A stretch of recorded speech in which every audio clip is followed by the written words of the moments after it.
Assalamualaikum warahmatullahi wabarakatuh. Kami dari kelompok Solo ingin mempresentasikan tentang Hasil penelitian kami yang berjudul Pengaruh kualitas layanan dan kepercayaan terhadap loyalitas pelanggan pada usaha kopi tubruk di Jakarta. perkenalkan nama saya Ahmad Habibi dengan NIM 64241542. Perkenalkan nama saya Dwiki Ahmad Pratama dengan NIM 64241230. Perkenalkan nama saya Zainal Muhammad dengan NIM 64240996. Oke, selanjutnya di sini kita akan masuk ke latar belakang. Latar belakang perkembangan industri coffee shop di wilayah perkotaan saat ini telah bertransformasi menjadi ruangan sosial yang mendukung aktivitas masyarakat sehingga menciptakan persaingan bisnis yang semakin kompetitif. Dalam kondisi tersebut, loyalitas pelanggan menjadi aset krusial bagi keberlangsungan usaha yang sangat dipengaruhi oleh faktor kualitas layanan dan tingkat kepercayaan pelanggan. Oleh karena itu, penelitian ini bertujuan untuk mengkaji pengaruh kualitas layanan dan kepercayaan secara langsung terhadap loyalitas pelanggan pada Coffee to Brew guna memberikan solusi strategis dalam mempertahankan basis pelanggan di tengah ketatnya persaingan. Oke, selanjutnya di sini ada rumusan masalah, yaitu yang pertama, apakah kualitas layanan berpengaruh secara parsial terhadap loyalitas pelanggan pada Coffee to Brew Jakarta?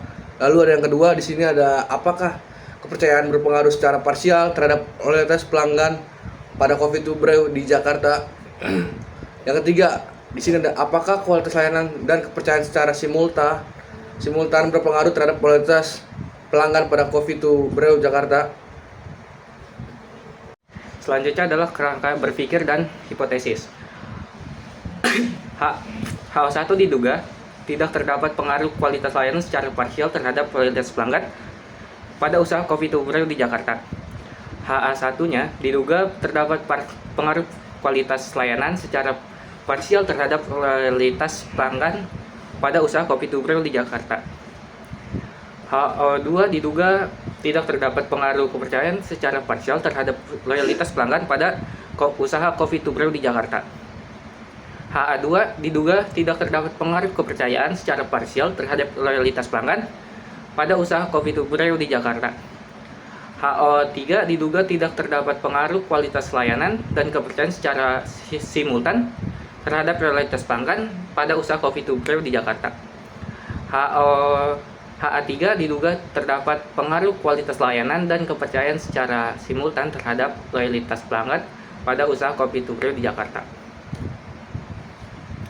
Selanjutnya adalah deskripsi konseptual. Menurut Kotler dan Kettler yang dikutip dalam Hermawati 2023, kualitas layanan diartikan sebagai kemampuan perusahaan dalam mempengaruhi kebutuhan dan harapan pelanggan secara konsisten. Menurut Kotler dan Keller yang dikutip dalam Prakoso 2023 menyatakan bahwa kepercayaan merupakan kesediaan pelanggan untuk bergantung pada perusahaan berdasarkan keyakinan bahwa perusahaan tersebut mampu memberikan nilai yang diharapkan. Menurut Griffin yang dikutip dalam Arianto dan Kurniawan 2021, loyalitas pelanggan adalah komitmen pelanggan untuk melakukan pembelian secara ulang konsisten terhadap suatu produk atau jasa di masa mendatang. Oke, selanjutnya di sini ada indikator. Untuk kualitas layanan, indikator itu ada 5. Pertama ada kebersihan, kemudian ada desain outlet, kemudian kecepatan pelayanan, yang ketiga nomor keempatnya itu kecacatan layanan, dan yang kelima itu kecepatan respon. Yang untuk variabel X2-nya itu variabel kepercayaan memiliki 4 indikator. Yang pertama ada menyediakan informasi yang lengkap dan jujur. Kemudian yang kedua ada mengutamakan kebutuhan pelanggan dalam pelayanan. Kemudian yang ketiga ada membangun hubungan kemitraan dengan pelanggan. Dan yang terakhir ada memberikan informasi secara objektif termasuk terhadap produk pesaing. Kemudian yang terakhir ada loyalitas pelanggan. Untuk variabel Y-nya itu ada 4 variabel, ada 4 indikator. Yang pertama ada pembelian ulang. Kemudian yang kedua ada merekomendasikan kepada pihak lain. Yang ketiga ada tidak berniat untuk pindah. Dan yang keempat membicarakan hal-hal positif. Selanjutnya itu masuk ke metode penelitian. Yang pertama ada populasi dan sampel. Populasi di sini itu adalah para pembeli Coffee to Brew, baik yang masih membeli ataupun yang pernah membelinya. Kemudian yang kedua di sini ada sampel. Sampel yang kita gunakan itu sampel dengan metode non-probability sampling dengan menggunakan teknik accidental sampling. Yang kemudian data dan teknik pengumpulan data. Data ini kita dapetin dari data primer dan sekunder. Dengan teknik pengumpulannya itu dengan teknik observasi dan isi kuesioner. Kemudian yang terakhir ada teknik analisis data. Yang pertama di teknik analisis data itu ada uji kualitas data. Di uji kualitas data itu terdiri dari uji validitas dan uji reliabilitas. Kemudian di uji asumsi klasik itu terdapat uji normalitas. Di dalamnya itu kita akan menggunakan metode grafik dan Kolmogorov-Smirnov. Kemudian ada uji heterokedastisitas menggunakan metode grafik dan Glasser. Dan yang terakhir ada uji multikoleniaritas. Selanjutnya ada uji hipotesis.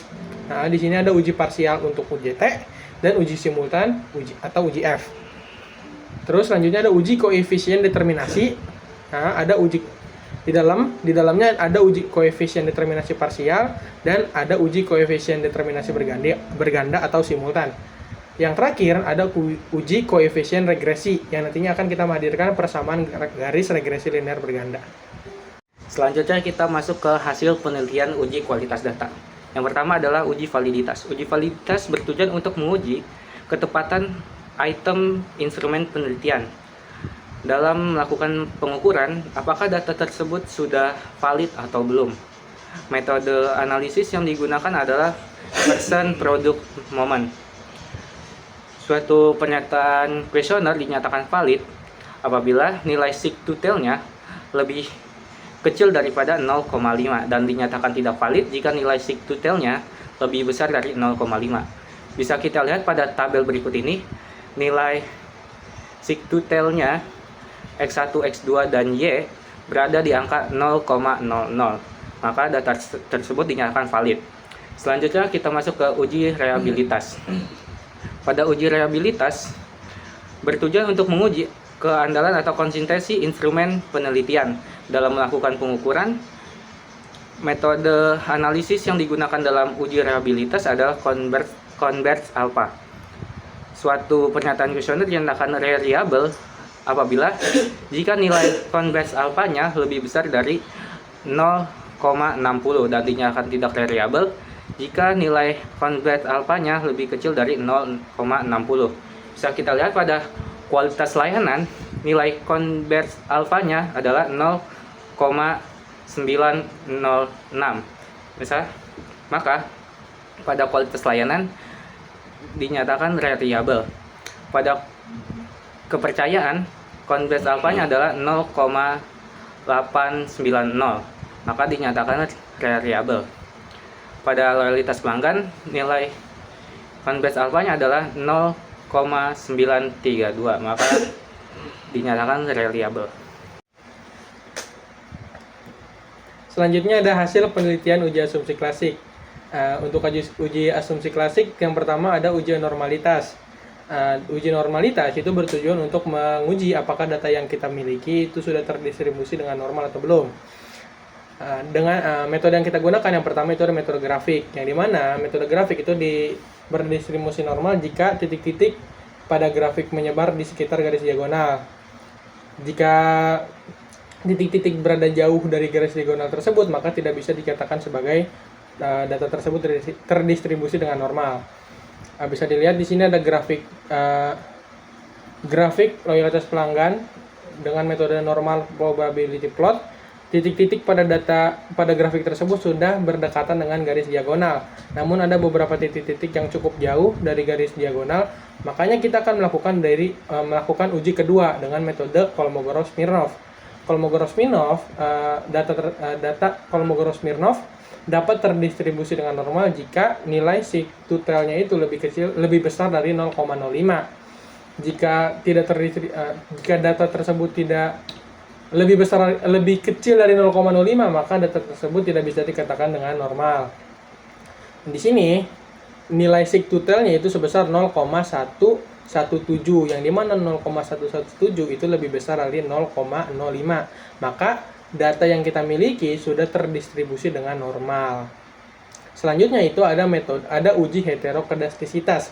Uji heterokedastisitas itu bertujuan untuk menguji apakah data bersifat homogen atau tidak ada gejala heterokedastisitas. Yang dimana itu adalah perbedaan variasi nilai residual dari satu pengamatan ke pengamatan yang lain. Metode yang digunakan untuk uji heterokedastisitas itu adalah pertama metode grafik. Namanya itu metode scatter plot. Yang dimana tidak ada gejala scatter plot itu tidak ada gejala heterokedastisitas jika titik-titik data pada scatter plot menyebar di sekitar bagian atas dan bawah angka 0. Penyebaran titik-titik data juga pada scatter plot tidak membentuk suatu pola tertentu. Bisa dilihat di sini titik-titik pada grafik scatter plot itu sudah berada di atas angka 0 dan sudah berada di bawah angka 0. Tapi titik-titik tersebut masih membentuk pola tertentu. Makanya kita akan melakukan metode pengujian yang kedua, yang dimana metode pengujian kedua itu bernama metode Glaser. Metode Glaser dapat dikatakan tidak ada gejala heterokedastisitas apabila jika nilai sig-nya itu lebih besar dari 0,05. Di tabel koefisien bisa dilihat nilai sig dari kualitas layanan dan kepercayaan itu lebih besar dari 0,05 karena nilai sig-nya itu 0,817 untuk kualitas layanan dan 0,124 untuk kepercayaan atau variabel X1 dan variabel X2-nya. Tidak memiliki gejala heterokedastisitas. Yang terakhir itu uji multikolinearitas. Uji multikolinearitas itu dilakukan untuk melihat apakah di antara variabel-variabel bebas tersebut tidak saling memiliki hubungan yang kuat. Jadi antara variabel X1 dan variabel X2-nya itu tidak memiliki hubungan satu sama lain. Nah, metode pengujiannya itu dilihat dari nilai toleransinya. Jika tidak terjadi multikolinearitas itu jika tidak terjadi multikolinearitas, nilai toleransinya itu lebih besar dari 0,10 dan nilai VIF-nya itu lebih kecil dari 10. Di sini uji multikolinearitas dari data kita, datanya itu untuk toleransi kualitas layanan itu sebesar 0,263 dan VIF-nya itu sebesar 3,798. Kepercayaan juga sama 0,263 dan VIF-nya itu 3,798. Yang berarti dari angka ini data yang kita dapat sudah tidak terjadi yang namanya multikolinearitas. Oke, di sini masuk hasil penelitian uji hipotesis yaitu uji parsial T. Uji parsial bertujuan untuk menguji pengaruh masing-masing variabel bebas terhadap variabel terikat, yaitu pengaruh X1 parsial terhadap Y dan pengaruh X2 parsial terhadap Y. Di sini ada metode yang digunakan adalah uji T dengan kriteria jika nilai sig total kurang dari 0,05 maka HO ditolak dan HA diterima. Pengaruhnya signifikan. Jika nilai sig totalnya lebih besar dari 0,05 maka HO diterima dan HA ditolak. Pengaruhnya tidak signifikan. Nah, di sini variabel kualitas layanan nilai sig-nya sebesar 0,951 yang dimana lebih besar daripada 0,05 sehingga dapat dinyatakan tidak terdapat pengaruh signifikan dari kualitas layanan terhadap loyalitas pelanggan. Sementara itu variabel kepercayaan memiliki nilai sig sebesar 0,000 lebih kecil daripada 0,005. Singkatnya dapat dinyatakan kepercayaan berpengaruh signifikan terhadap loyalitas pelanggan. Lalu di sini ada uji simultan, yaitu bertujuan untuk menguji signifikan pengaruh variabel bebas secara bersama terhadap variabel terikat pengaruh X1 dan X2 secara simultan terhadap Y. Di sini ada metode pengujiannya yang digunakan adalah uji F dengan kriteria jika nilai sig totalnya kurang daripada 0,05 maka HO ditolak dan HA diterima pengaruhnya. Signifikan. Jika nilai sig totalnya lebih besar daripada 0,05 maka HO diterima dan HA ditolak. Pengaruhnya tidak signifikan. Di sini di tabel ANOVA nilai sig-nya sebesar 0,000 yang dimana lebih kecil daripada 0,05. Sehingga dapat dinyatakan terdapat pengaruh signifikan dari kualitas layanan dan kepercayaan terhadap loyalitas pelanggan. Lalu di sini ada uji koefisien determinasi parsial, yaitu pengaruh X1 terhadap Y adalah minus 1%. didapat dari minus 0,008 dikali 0,732 yang mana hasilnya jadi min 1%. Lalu ada pengaruh X2 terhadap Y adalah 74% didapat dari 0,862 dikali 0,855 yang mana hasilnya jadi 74%. Lalu sini masuk ke uji koefisien determinasi simultan, dapat dilihat dari nilai R square-nya sebesar 0,731 atau dibulatkan menjadi 73%, dapat dari pengaruh X1 ditambah pengaruh X2 sebesar min 1% ditambah 74% yang mana hasilnya jadi 73%. Oke, selanjutnya kita akan persamaan garis regresi linear berganda. Y sama dengan A ditambah B1X1 ditambah B2X2. Y sama dengan min 5,907 didapat dari uji parsial T yang unstandardized coefficient dan dikurang 0,009 X1 dapat dari unstandardized coefficient juga ditambah X1 tambah 1,137 X2 itu didapat dari koefisien unstandardized juga. Selanjutnya adalah kesimpulan. Berdasarkan hasil analisis data, penelitian ini membuktikan bahwa kualitas layanan X1 dan kepercayaan X2 secara simultan berpengaruh signifikan terhadap loyalitas pelanggan atau Y sebesar 73% pada Coffee to Brew di Jakarta. Sedangkan sebesar 27% sisanya dijelaskan oleh faktor-faktor lain di luar cakupan penelitian ini. Melalui pengujian parsial ditemukan bahwa variabel kepercayaan merupakan variabel yang paling dominan dengan kontribusi sumbangan sebesar 74%, sementara kualitas layanan tidak menunjukkan pengaruh signifikan secara statistik dengan sumbangan sebesar minus 1%.